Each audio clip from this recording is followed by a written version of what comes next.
Hi, my name's Amanda Pischel, and why do you want to be a student strengths coach? First question.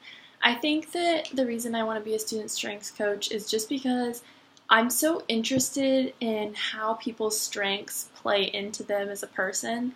I just think that it's super interesting, and I think that it's something also that everyone needs to know, and that it would help people in their jobs and everything, and just basically kind of to figure out like who you are and what you'll be good at. What experiences have you had thus far that would influence your ability to be a successful strengths coach?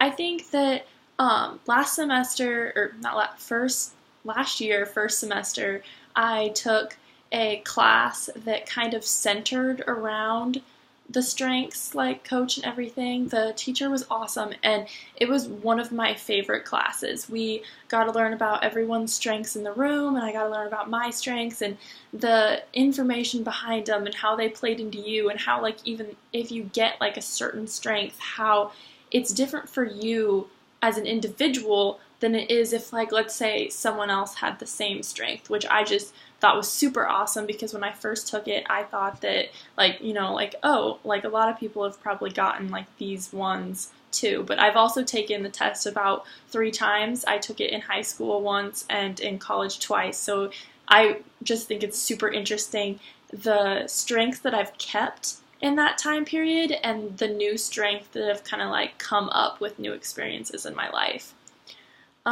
How do your strengths influence your ability to be a successful strengths coach? I think that positivity is my number one strength, and I think that that is an awesome thing to have in basically everything in life. I think it would be great in being a strengths coach because I could really just get people excited about their strengths, because sometimes people don't even really agree with their strength. They're like, why do I even have this? And maybe they're not that excited about it, and I think that like positivity could really play a great role in that.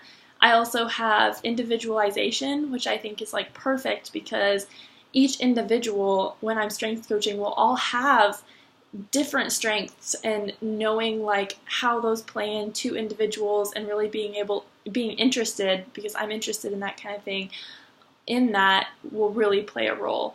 I also have adaptability, which is basically a good thing to take into any job, in my opinion. And I have ideation and relator, which I think that being able to relate to people when they're telling you, like, hey, like, I don't agree with this and everything, like, you want to be able to, like, relate to them and be like, well, like, here, let me help you with that. So, awesome. Thank you for listening to my answers.